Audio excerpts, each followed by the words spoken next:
की दाई और बाई भुजा से मनु शत्रुपा हुए। व्यास नंदन श्री सुखदेव जी कहते हैं, राजन परीक्षित, प्रियव्रत और उत्तानपाद ये छोटे थे। प्रियव्रत से उत्तानपाद छोटे थे।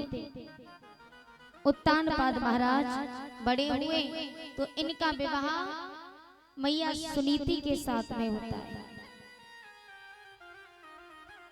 सुनीति की कोई संतान नहीं होती, तो मैया सुनीति ने महाराज उत्तानपाद से कह के महाराज उत्तानपाद का दूसरा विवाह करवाया।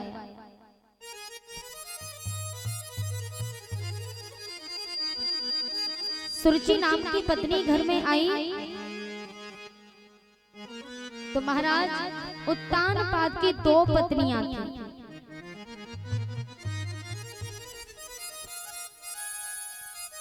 सुनीति और सुरुचि, ये दो रानियां थी महाराज उत्तानपाद की। आज ये कथा हमें यही सिखाती है। इस कथा से हमें सीख मिलती है कि हमें हमेशा नीति के अनुसार चलना चाहिए, शास्त्रों के अनुसार चलना चाहिए। ये कथा हमें यही सिखाती है। महाराज उत्तानपाद की कितनी पत्नियां थी?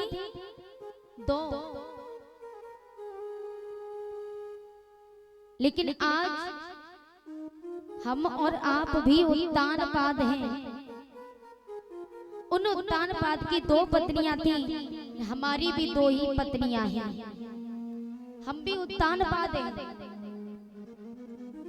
उत्तानपाद का मतलब होता है उत ऊर्ध्वो यस्य उत्तानपादः, अर्थात माँ के गर्भ में जिसके पैर ऊपर हो। हम और आप 9 महीने तक माँ के गर्भ में उल्टे लटके होते हैं। पादः माने पैर। माँ के गर्भ में हमारे और आपके पांव ऊपर होते हैं, हमारे आपके पैर ऊपर होते हैं। तो जिसके पैर ऊपर हैं वही उत्तानपाद है। तो हम सभी उत्तानपाद हैं। यहाँ श्रीमद् भागवत में आख्यान है महाराज उत्तानपाद का, जिनकी दो रानियां हैं, जिनकी दो पत्नियां हैं। आज हमारी भी दो ही पत्नियां हैं। हम भी उत्तानपाद हैं। हम सब उत्तानपाद हैं। और हमारी दो पत्नियां कौन सी हैं? महाराज उत्तानपाद की तो सुनीति और सुरुचि थी। और हमारी कौन है? एक बुद्धिमानी है और एक मनमानी है। बुद्धिमानी तो सुनीति हो गई और मनमानी सुरुचि हो गई। सुरुचि ने अपनी मनमानी ही तो की थी, जिसके कारण मैया सुनीति को घर से निकाल दिया।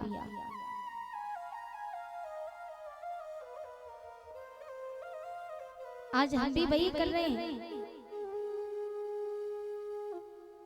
हमारी दो पत्नियां हैं। बुद्धिमानी तो सुनीति हो गई, मनमानी सुरुचि हो गई।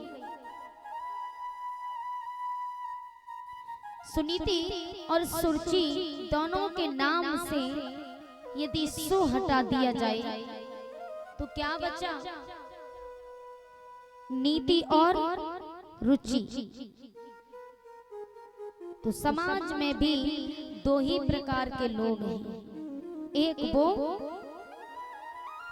जो नीति के अनुसार चलते हैं और दूसरे वो हैं जो रुचि के अनुसार चलते हैं। हर जगह जहां भी देख लीजिए, यदि किसी के घर में झगड़ा हो जाए और झगड़ा होने पर हम लोग जाएंगे, हम दूसरों को उपदेश देंगे, अरे भैया झगड़ा करना अच्छी बात नहीं है, झगड़ा मत कीजिए। हम दूसरों को उपदेश देते हैं,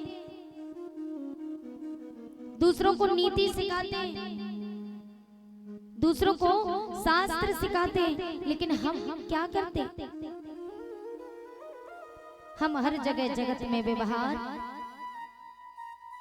अपनी रुचि से पसंद करते हैं, हम अपनी मनमानी करते हैं हर जगह। अब देख लीजिए, उत्तान पाद को छोटी रानी सुरुचि से बड़ा प्रेम है, जिसके कारण सुनीति को ही घर से बाहर निकाल दिया। हम भी वही कर रहे हैं। नीति कहती है कि ब्रह्म मुहूर्त में जाग जाओ। ब्रह्म मुहूर्त माने सूर्य निकलने से 2.5 घड़ी पहले हमें जाग जाना चाहिए, सो के उठ जाना चाहिए।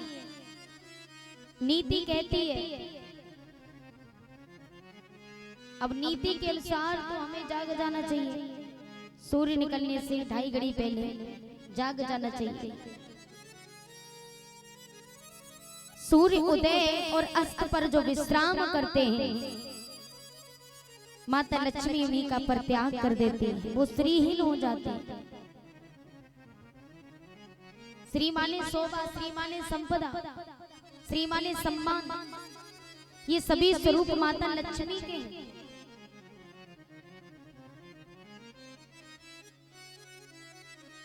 तो माता लक्ष्मी उन्हें छोड़ देती है।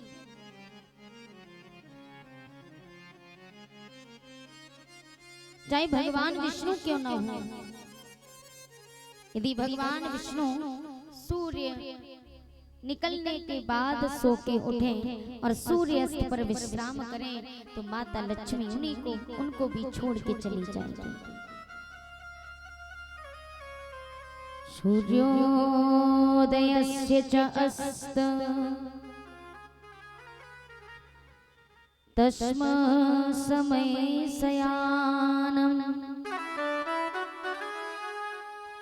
लक्ष्मी विमुञ्चति यदि स्वयं चक्रपाणि।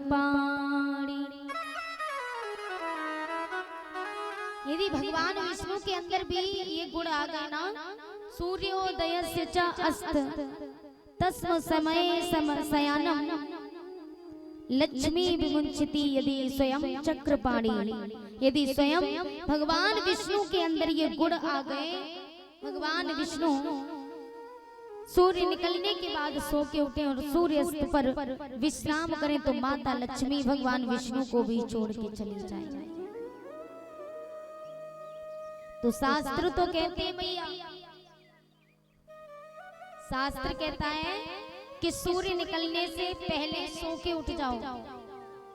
अब नीति के अनुसार तो हमें जाग जाना चाहिए, लेकिन रुचि कहती है क्या, अरे भैया सवेरे सवेरे बड़ी बढ़िया नींद आती है, 1-2 घंटे और सो लो, उसके बाद उठेंगे। तो हम लोग क्या करते हैं, हम रुचि की बात मान लेते हैं और सोते रहते हैं जब तक सूर्य ना निकल आए। नीति को धक्का मार दिया, नीति को ठुकरा दिया, लेकिन याद रखना, जो सुरुचि के अनुसार चलते हैं ना, जो मनमानी करते हैं, जो रुचि के अनुसार चलते हैं, तो सुरुचि के साथ हुआ क्या, सुरुचि का पुत्र उत्तम यक्षों से लड़ बैठा और उत्तम की मां सुरुचि उत्तम को ढूंढने के लिए वन में निकली, तो वन में आग लग जाती है और आग की लपेटों में आकर के सुरुचि की मृत्यु हो जाती है।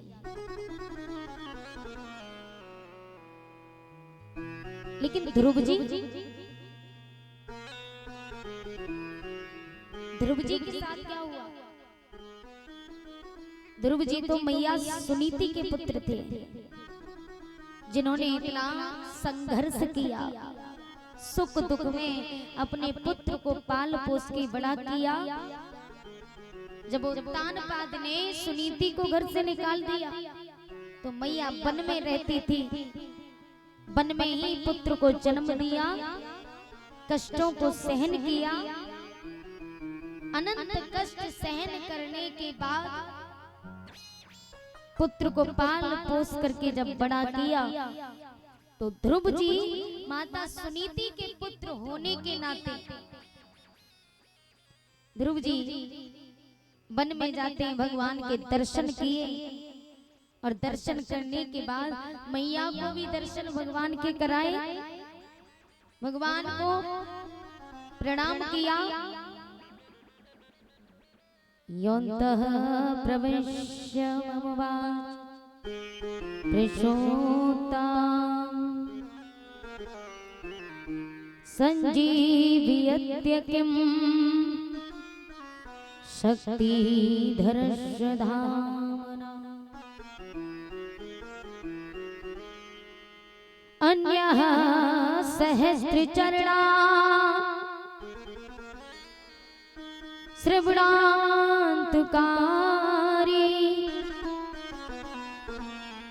प्राणाम नमो भगवते पुरुषाय तो। आज ध्रुव जी ने भगवान को प्रणाम किया। अन्यः सहस्रचरणा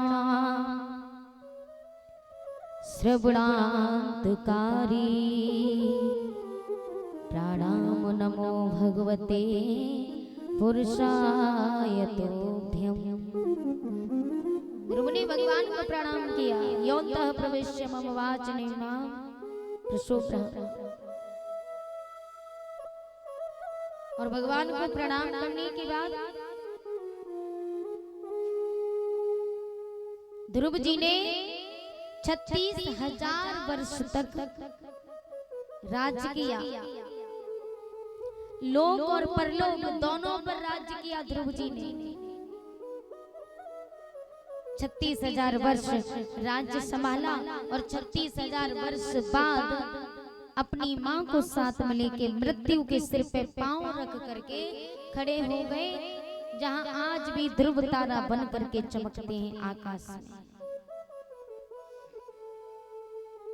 लेकिन सुरुचि के पुत्र के साथ जो रुचि के अनुसार चलते हैं ना, ये कथा हमें यही सिखाती है। इस कथा से यही सीख मिलती है कि जो सुरुचि के अनुसार चलते हैं, जो रुचि के अनुसार चलते हैं, जो जगत में अपनी मनमानी करते हैं, उनका हाल वही होता है जो उत्तम के साथ हुआ। उत्तम ना तो उसे राज्य मिला, न लोक मिला, न परलोक मिला। अंत में यक्षों से युद्ध कर बैठा, युद्ध में मारा गया और उसकी माँ उसको खोजने के लिए गई। उत्तम की माँ तो वन में जाकर के आग लग गई, आग की लपेटों में आकर के सुरुचि की भी मृत्यु हो गई। तो प्यारे, हमें हमेशा शास्त्रों के अनुसार चलना चाहिए। हमें नीति के अनुसार चलना चाहिए। ये कथा हमें यही सिखाती है। बोली श्री भागवत महापुराण की जय जय श्री राधेश।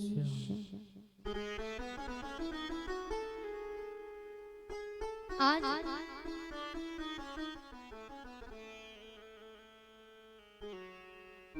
यदि भगवान को पाना है, भगवान को यदि पाना है तो मन में आस्था होनी चाहिए, श्रद्धा होनी चाहिए, तो भगवान के दर्शन हो जाएंगे। भगवान से मिलना है तो मन में कपट नहीं होना चाहिए, मन में कोई तमन्ना नहीं होनी चाहिए। हम मंदिर में जाते हैं, मंदिर में जाकर के भगवान से भेंट कब करते हैं? जब हमें किसी चीज का लालच हो, किसी चीज की आवश्यकता हो, तो मंदिर में जाते हैं, लेकिन जाने से पहले मन में पहले सोच लेंगे कि आज मैं भगवान से ये मांगूंगा।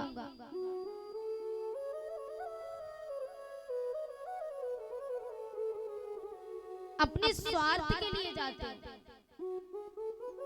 कभी आप निस्वार्थ होकर के गए? मंदिर में नहीं गए। मंदिर में जाने से पहले मन में विचार कर लिया, मैं जाकर के भगवान से ये मांगूंगा, मैं भगवान से कहूंगा कि प्रभु मेरी नौकरी लग जाए। पहले ये सोच लेते, लेकिन कभी भगवान से हृदय से मिले, मन में लालच ना उठ रहा हो, कभी इस भावनाओं में कभी भगवान से भेंट की नहीं की। लेकिन ध्रुव जी के मन में तो कोई जिज्ञासा नहीं थी। ध्रुव जी ने तो जो उनके पिता ने आधा राज काट दिया वो भी ठुकरा दिया। अरे मैं इस राजपाट का क्या करूंगा भला। आजकल इस कलयुग में अगर कोई कह दे कि भगवान को छोड़ दो, हम तुम्हें 10 बीघा जमीन तुम्हारे नाम कर देंगे, लेकिन भगवान का नाम जीवन में नहीं लोगे। आजकल लोग तैयार हो जाएंगे, अरे भैया 10 बीघा जमीन मिल रही है, कोई आम बात नहीं है, भगवान को छोड़ने के लिए तैयार हो जाएंगे। लेकिन वो ज्यादा नहीं, 5 वर्ष का बालक जिसे राजा घोषित कर दिया गया, जिसे कहा कि ध्रुव जी तुम्हारे पिता ने तुम्हें राजा बनाया है, आधा राज्य दिया है, घर वापस चलो। ध्रुव ने कहा जाइए। अरे भगवान के नाम में इतनी शक्ति है कि मैं भगवान का नाम लेने के लिए घर से बाहर ही निकला।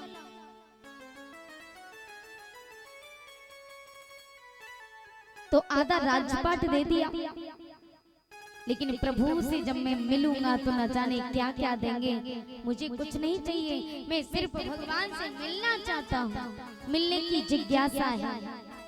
ये सोच करके ध्रुव जी सबकी बात ठुकरा के चले गए। अंत में भगवान के दर्शन पाए। इसलिए प्यारे, भ्रष्टों की भीड़ बहुत है, पर उन भ्रष्टों की भीड़ में कोई एक सदाचार संपन्न व्यक्ति होता है, उसकी पहचान अपनी स्वतंत्र होती है। अलग से दिखाई दे जाएगा कि ये सज्जन कोई सज्जन पुरुष है, उसका प्रकाश, उसकी महिमा अद्भुत होती है। वो ध्रुव तारा होता है समाज का। परलोक तो नहीं मिल सकता, लेकिन समाज में अपनी एक अलग पहचान जरूर मिलती है। वो समाज का ध्रुव तारा होता है। हम और आप इन कथा के माध्यम से, ये कथा हम रोज श्रवण करते हैं, धारण करते हैं। ऐसा तो नहीं कि इधर से सुना और इधर से निकाल दिया। भगवान ने भी ये जो 2 कान बनाए हैं ना, काश भगवान एक कान बनाता, 2 नहीं बनाता, एक ही बनाता, तो बात मनुष्य सुनता तो इसकी इसी में रह जाती। लेकिन आज इधर से सुनते, इधर से ट्रांसफर कर देते। कथा तो सुनते हैं, लेकिन कथा की बातें, उन बातों पर हम अमल नहीं करते। तो क्या मतलब है कथा सुनने से? कथा की बातों का पालन नहीं किया, यहाँ बैठे, यहाँ कथा श्रवण की, यहाँ तो सिर हिला दिया, हाँ ये सही बात है, लेकिन घर जाके भूल गए। कथा में व्यास जी ने कहा कि अपने सास ससुर की सेवा करो, उनसे कभी झगड़ा नहीं करना चाहिए, उनसे आशीर्वाद लो। अगर उनसे आशीर्वाद प्राप्त कर लोगे तो फिर जीवन का आनंद देखिए, कितना आनंद जीवन में आता है। यदि अपने बुजुर्गों का अपने सास ससुर का आशीर्वाद लोगे तो जीवन का आनंद ही कुछ अलग है। तो यहाँ तो सुना, यहाँ तो सिर हिला दिया, हाँ अच्छी बात कह रहे हैं व्यास जी, लेकिन घर गए, घर जाते ही भूल गए। सास ने कुछ कहा तो उसका उल्टा जवाब दे दिया, ए बुढ़िया ज्यादा मत बोल, भूल गए। तो क्या मतलब कथा श्रवण करने से? यदि कथा श्रवण कर रहे हो तो सारे जीवन के लिए अपने हृदय में धारण बात करो, ताकि हमारा जीवन ही सफल हो जाए।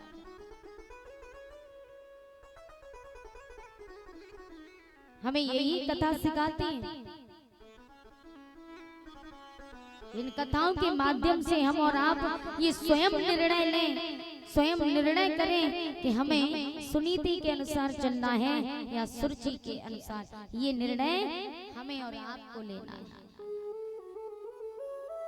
अब बताइए आप किसके माध्यम से चलना चाहते हो? कथा सुन रहे हो तो मैं भी तो देखूं कितने लोगों ने कथा सुनी। मन से सुन रहे हो या इधर से सुन रही हो, इधर से निकाल रहे हो? बताइए जरा, सुनीति के अनुसार कौन कौन चलना चाहते हैं? हाथ ऊंचा करना। इतने लोग सुनीति के अनुसार चलना चाहते हैं, नीचे करें। और सुरुचि के अनुसार कौन कौन चलना चाहता है? वो हाथ ऊंचा करें।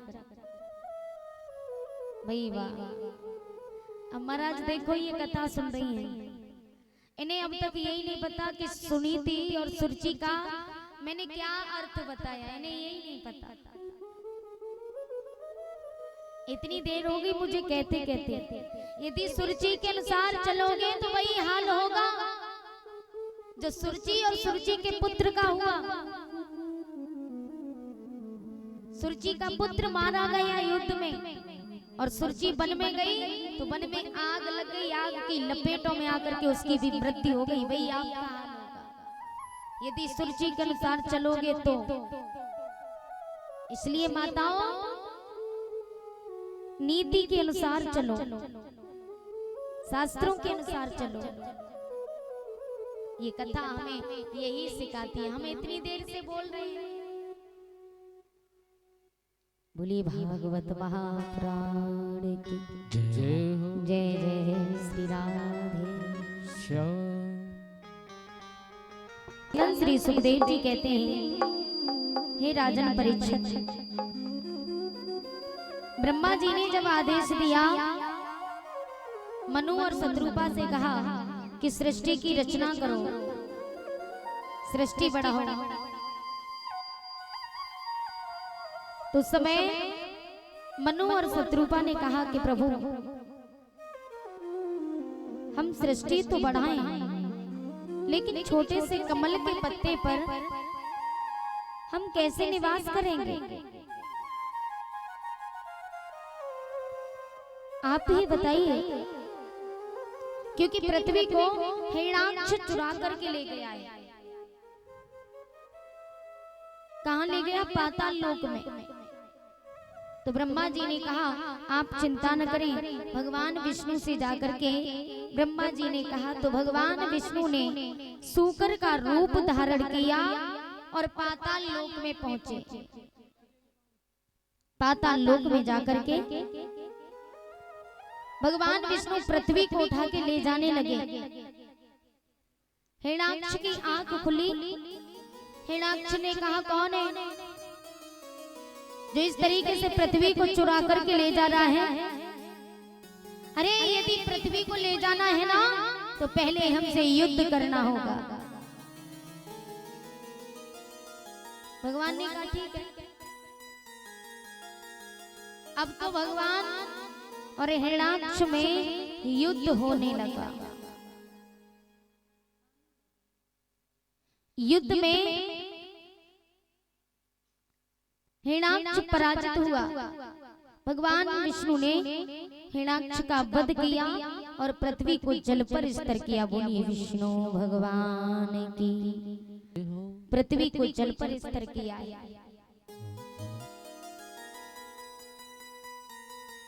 आज अपने भाई का मरना सुन के हिरण्याक्ष का बड़ा भाई था हिरण्यकश्यप। ये दो भाई थे। अपने छोटे भाई का मरना सुन करके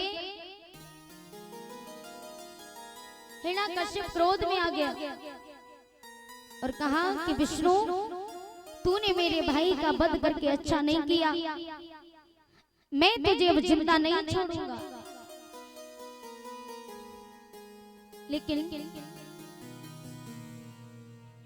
उस विष्णु से बदला कैसे लिया जाए?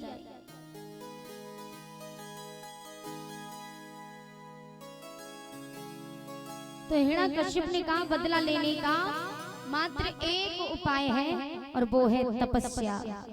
मैं ब्रह्मा जी की तपस्या करूंगा और ब्रह्मा जी से वरदान प्राप्त करके मैं उस विष्णु का वध कर दूंगा। हिरण्याकश्यप उसी क्षण तपस्या करने के लिए जाता है। परीक्षित महाराज ने पूछा सुखदेव भगवान से कि प्रभु, हिरण्याक्ष और हिरण्यकश्यप ये दोनों पिछले जन्म में कौन थे?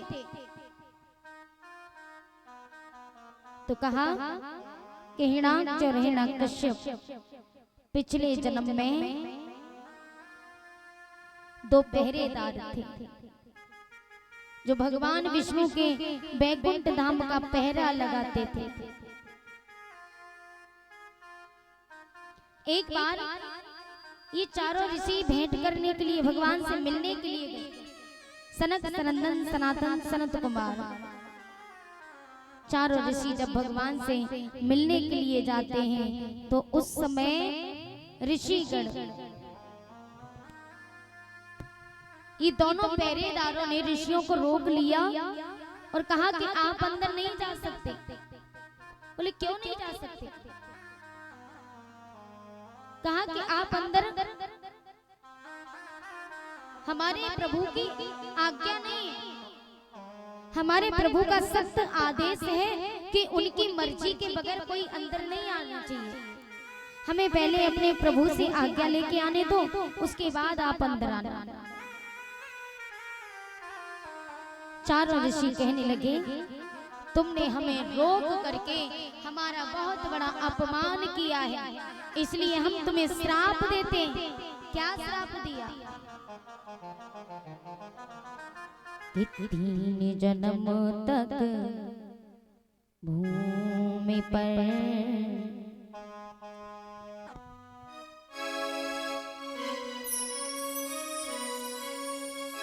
जिस समय ऋषियों ने पहरेदारों से कहा कि तुमने हमें रोक के हमारा बहुत बड़ा अपमान किया है, इसलिए बोले कि 3 जन्म तक भूमि पर रहो पिशाच समान। 3 जन्म तक भूमि पर रहो पिशाच समान। हेलो, अब आगे मत कीजियो ऋषियों का अपमान भैया, ऋषियों का अपमान। जय हो। हेलो,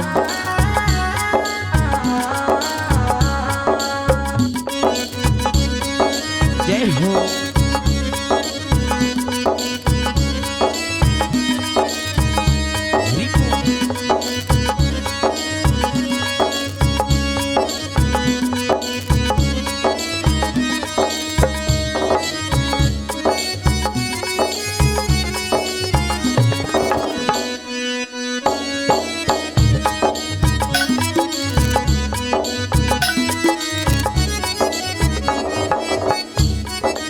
ऋषियों ने कहा तुमने हमें रोक करके हमारा बहुत बड़ा अपमान किया, इसलिए हम तुम्हें श्राप देते हैं कि तुम 3 जन्म तक भूमि पर राक्षस बन करके रहोगे। तो ऋषिगण चरणों में गिर गए और कहा प्रभु, हमसे बहुत बड़ी भूल हो गई, हमें क्षमा कर दीजिए। और अपने श्राप को वापस ले लो। उसी समय ऋषिगण कहने लगे हम अपने श्राप को वापस तो नहीं ले सकते, लेकिन इसमें कुछ बदलाव जरूर होगा।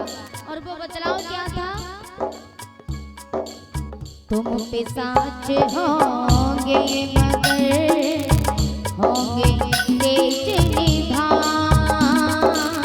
तुम पिशाच होंगे मगर होंगे तेज निधान। तुम्हें उधार देंगे स्वयं दीनबंधु भगवान प्रभु जी। दीनबंधु भगवान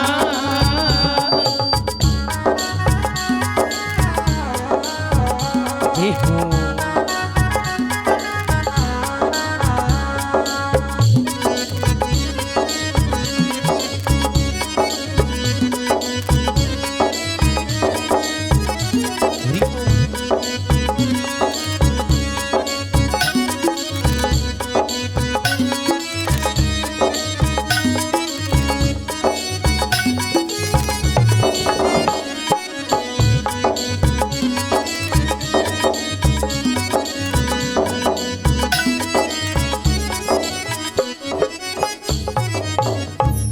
ऋषियों ने कहा कि तुमने हमें रोक करके हमारा बहुत बड़ा अपमान किया। 3 जन्म तक भूमि पर जी जी रहो पिशाच समान। पिशाच माने राक्षस, वो पहरेदार जो भगवान विष्णु के बैकुंठ धाम का पहरा लगाते थे। आज उन्हें श्राप मिल गया कि तुम राक्षस बन करके रहोगे, वो भी 3 जन्म तक। अब आगे मत कीजियो ऋषियों का अपमान। पहरेदारों ने जैसे सुना कि हम 3 जन्म तक भूमि पर राक्षस बन के रहेंगे तो चरणों में गिर गए, हाथ जोड़ करके बोले प्रभु हमें क्षमा कर दीजिए, हमसे बहुत बड़ी भूल हो गई और अपने श्राप को वापस ले लो। तो उसी समय ऋषिगण कहने लगे कि तुम्हें यदि अपनी गलती का पश्चाताप हुआ है तो अब हम अपने श्राप को तो वापस नहीं ले सकते, लेकिन इसमें बदलाव जरूर होगा। और क्या बदलाव? तुम पिशाच होंगे मगर जय हो। तुम राक्षस तो जरूर होंगे, होंगे तेज निधान। तुम्हें उधारेंगे स्वयं दीन बंधु भगवान।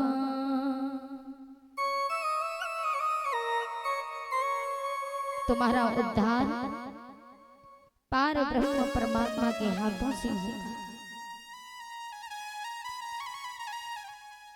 ये वरदान देकर के ऋषिगण चले गए। सुखदेव भगवान ने कहा है राजन परीक्षित, ये वही पहरेदार है जो इस जन्म में आकर के राक्षस बने। भगवान ने हिरण्याक्ष का तो उद्धार कर दिया, लेकिन अब बारी हिरण्यकश्यप की है। हिरण्यकश्यप वन में तपस्या करने के लिए जाते हैं, तो ब्रह्मा जी की तपस्या 12 वर्ष तक की।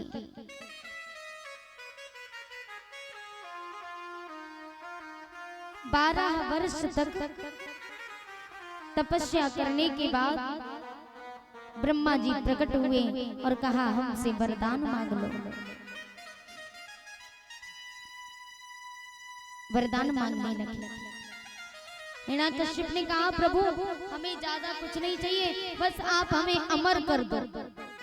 ब्रह्मा जी ने कहा बड़े चालाक हो, अरे मैं खुद अमर नहीं तो तुम्हें कहां से अमर कर दूं? बोले दूसरा वरदान मांग लो। तो हिरण्यकश्यप बड़ा ही चालाक था, उसने कहा ठीक है, अब एक सांस में कितने वरदान मांगे? बोले प्रभु कुछ अधिक नहीं इतना दे। बड़ा चालाक था, बोले मुझे ज्यादा नहीं चाहिए। इधर ये भी कह रहा है कि कुछ अधिक नहीं, बस थोड़ा सा, कि कुछ अधिक नहीं इतना दे दो, नीचे न मरूं ऊपर न मरूं, ना मैं नीचे मरूं ना ऊपर मरूं, निश में न मरूं दिन में न मरूं, ना निश में मरूं ना रात में मरूं, ना रात में ना दिन में, निश में न मरूं दिन में न मरूं, बाहर न मरूं भीतर न मरूं। बोले प्रभु ना तो मैं बाहर मरूं ना भीतर मरूं, ना ऊपर मरूं ना नीचे मरूं, ना दिन में मरूं ना रात में मरूं, नर से न मरूं पशु से न मरूं। इधर ये भी कह रहा है कि प्रभु ज्यादा कुछ नहीं, बस थोड़ा सा, कि नर से न मरूं पशु से न मरूं,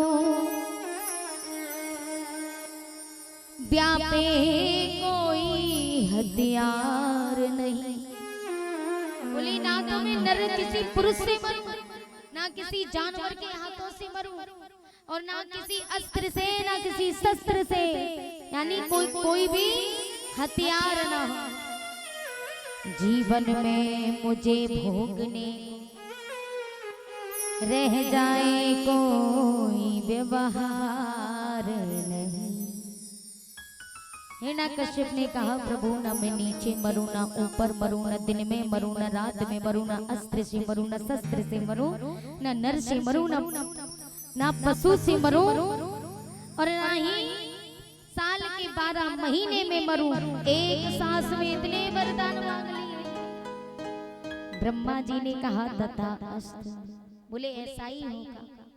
अब तो हिरण्यकश्यप इतना शक्तिशाली हो गया कि अपने दरबार में लौटते ही ऐलान कर दिया कि सुनो, आज के बाद कोई भी यज्ञ नहीं करेगा, कोई हवन नहीं करेगा, कोई पूजा नहीं करेगा, कोई उस विष्णु का नाम नहीं लेगा।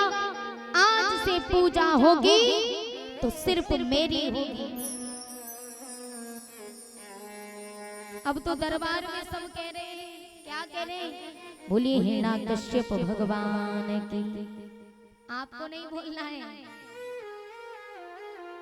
दरबार में सब कह रहे थे, सबकी जुबान पर एक ही नाम था कि हिरण्यकश्यप भगवान की जय हो, हिरण्यकश्यप भगवान की जय हो। अब कोई ये नहीं कह रहा कि महाराज हिरण्यकश्यप की जय हो, क्योंकि हिरण्यकश्यप के डर से सब उसको भगवान मानने लगे।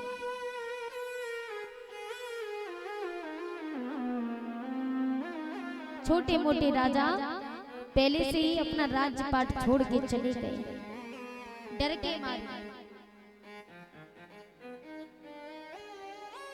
इंद्र का इंद्रासन छीन लिया हिरण्यकश्यप ने। अब तो इतना भयभीत कर दिया सबको कि जहां देखो वहां बस हिरण्यकश्यप भगवान की जय हो, यही रटन सब लगाए हैं। लेकिन देवों की इच्छा से हिरण्यकश्यप की पत्नी रानी कयाधु का गर्भ धारण हुआ। इंद्रदेव तो क्रोध में थे।